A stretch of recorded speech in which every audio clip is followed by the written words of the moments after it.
मैं हूं विवेक और ये है बाकी डीओयू एनिमे का ऑफिशियल एपिसोड नंबर 1। तो यार फाइनली वो दिन आ गया जब एनिमे रिलीज हो गया और सारे एपिसोड यहीं पर आपको मिलेंगे। तो इसीलिए बस इतना करो कि वीडियो को लाइक और चैनल को सब्सक्राइब करके रख लो।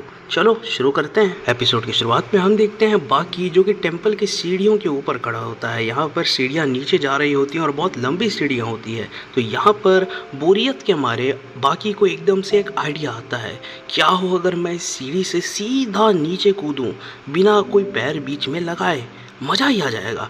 ऐसा सोचकर बाकी बिना देरी किए एकदम से कूद पड़ता है वहाँ से और बहुत तेज़ी से वो हवा में एकदम गिरने सा लगता है। वो अपने आप को संभालने की कोशिश करता है, उसे मज़ा आ ही रहा होता है, लेकिन तभी हमें पता चलता है कि उसे उबासी आ गई। इसका मतलब ये भी उसे मज़ा नहीं दे पाया।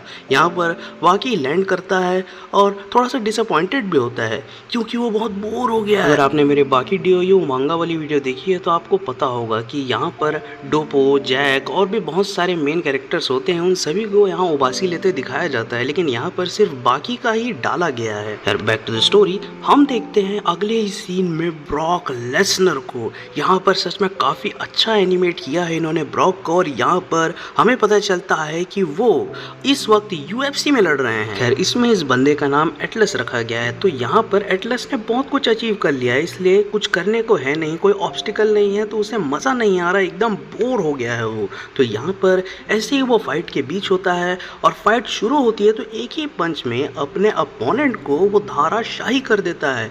उसका अपोनेंट वहीं के वहीं नॉकआउट हो जाता है। उसके बाद जैसे ही उसे पकड़कर बेली टू बेली सुप्लेक्स लगाते हैं ब्रॉक, तो उस अपोनेंट की तो हालत ख़राब हो जाती है, वो हार जाता है। और यहाँ पर इसके बाद ब्रॉक उसे और मारने की कोशिश कर ही रहे होते हैं, लेकिन रेफरी उसे रोक देते हैं।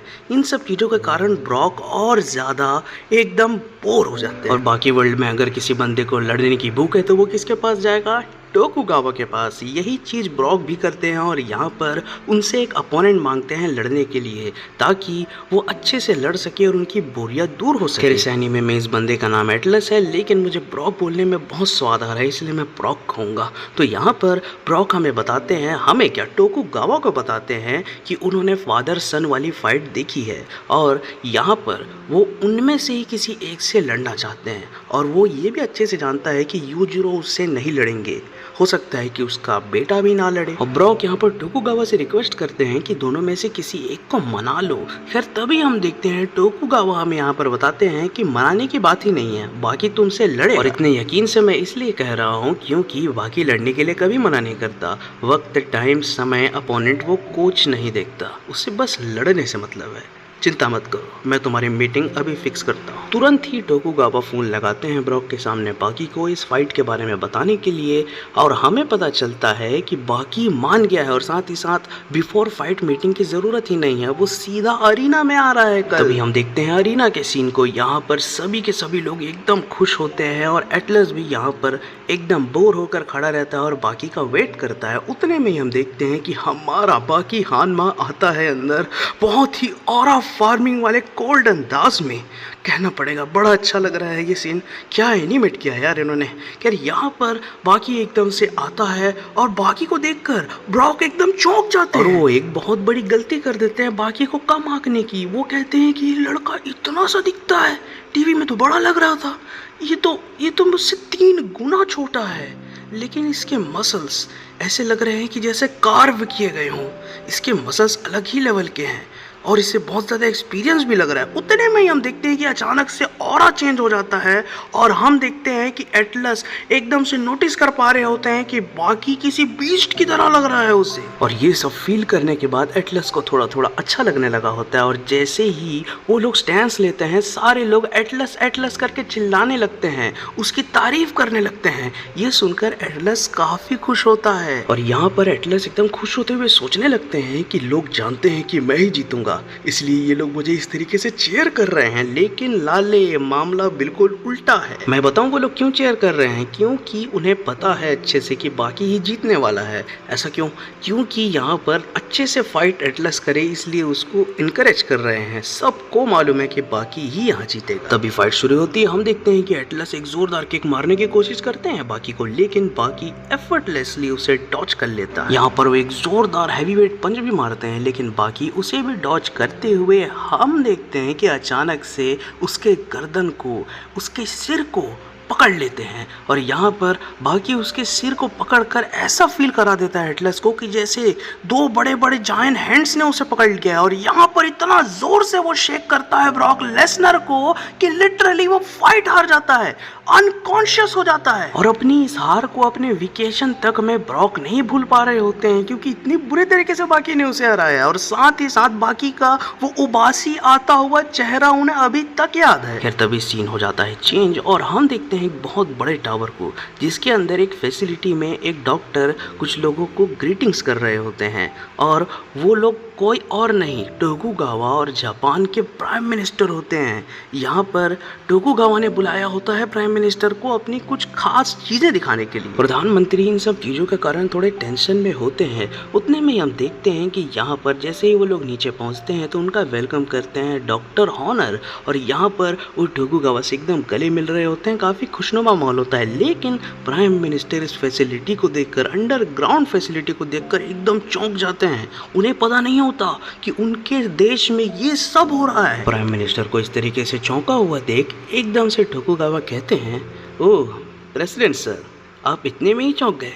अभी तो आपको बहुत कुछ दिखाना है, मेरे साथ आइए। और तभी हम देखते हैं बहुत बड़ी मम्मी को जो कि सामुराई आर्मर में होता है और यहाँ पर ये देखकर एकदम चौंक जाते हैं। उसके साइज को देखकर एकदम चौंक जाते हैं प्राइम मिनिस्टर और पूछते हैं कि ये जेंटलमैन आखिर हैं कौन। तो ये सुनकर टोकुगावा जवाब में कहते हैं, ये वो हैं जिन्होंने हमारे जापान का नाम दुनिया भर में रोशन करा, द मियामोटो मुसाशी। और एक चौंकने वाली बात बताऊं आपको पीएम सर, हम इन्हें जिंदा करने वाले हैं, क्लोन करेंगे हम इन्हें इनके डीएनए के साथ। उतने में ही पीएम पूछते हैं कि आखिर ये सब होगा कैसे, कैसे कर पा रहे हैं आप लोग ये सब। उतने में डॉक्टर हॉनर आगे आते हैं और अपनी रिसर्च बताने लगते हैं। वो हमें बताते हैं कि वो क्लोनिंग टेक्नोलॉजी के ऊपर रिसर्च कर रहे हैं। तो इसी चक्कर में ममीज और डायनासोर के फॉसिल को स्टडी करते करते उन्हें कुछ ऐसा पता चला जो कि पूरे तरीके से क्लोनिंग के सपने को पूरा कर सकता है और वो हैं रेड ब्लड सेल्स। वो हमें बताते हैं कि सबसे बेस्ट क्वालिटी के रेड ब्लड सेल्स जो होते हैं वो ह्यूमन स्पाइन में होते हैं और साथ ही साथ जानवरों में भी ऐसा होता है और उसमें प्रचुर मात्रा में डीएनए होता है उनका। डायनासोर्स नेचर के द्वारा ममीफाइड कर दिए जाते हैं तो इस चक्कर में उनका डीएनए एक तरीके से सूख जाता है लेकिन वो डीएनए जिंदा रहता है रेड ब्लड सेल्स के साथ। और ऐसा ही इंसानों के साथ भी होता है जिन्हें ममीफाइड किया जाता है।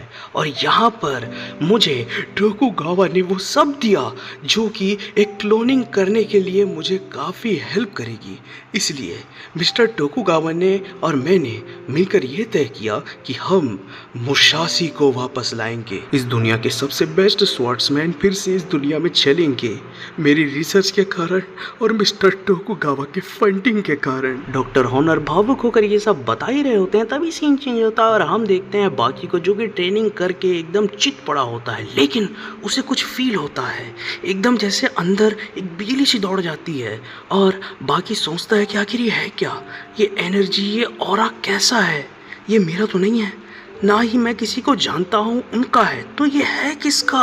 और बहुत समय बाद बाकी को यहाँ फील होता है कि कुछ तो होने वाला है, कोई तो आने वाला है। खैर ऐसे ही सीन होता है चेंज और हम देखते हैं मुसाशी के बैकबोन को और यहाँ पर उसकी बोन डेंसिटी, उसकी मोटाई देखकर चौंक गए होते हैं दोनों के दोनों साइंटिस्ट। वो बताते हैं कि ये बिल्कुल भी नॉर्मल ह्यूमन स्पाइन है ही नहीं, इसकी बोन डेंसिटी इतनी ज़्यादा है और साथ ही साथ इसने इस तरह से प्रिजर्व कर रखा होगा अपने अंदर चीज़ों को, उस डीएनए को जो कि हमें चाहिए। सच में काबिले तारीफ है, आप कितने ग्रेट है मुसाशी। डॉक्टर हॉनर हमें बताते हैं कि मुसाशी का जो स्पाइन है वो बिल्कुल लचीला होने के साथ साथ बहुत मजबूत भी है, एकदम गॉड टियर जेनेटिक्स वाले बंदे थे वो। और ऐसा ही कहते कहते वो काट देते हैं उस स्पाइन को बिल्कुल बीचों बीच से और यहाँ पर पूरा मीट, पूरे ब्लड वेसल सूख कर सेम टू सेम रखे होते हैं जिसमें डीएनए का भंडार मिल जाता है उन्हें। ये देखकर डॉक्टर हॉनर रो पड़ते हैं। आप ग्रेट है मुसाशी, आप ग्रेट हैं, इसमें वो सब है जो भी मुझे चाहिए क्लोनिंग के लिए। अब मैं आपका पिता बनूंगा, स्वागत है। ओह सच में सोचने वाली बात है कि आगे क्या होगा। खैर ये वाला एपिसोड तो यहीं पर समाप्त हो जाता है, लेकिन लगातार सारे एपिसोड्स आने वाले हैं, तो इसलिए वीडियो को लाइक और चैनल को सब्सक्राइब करके रखना ना भूलना। तो आज के लिए बस इतना ही। Love you all. I am out.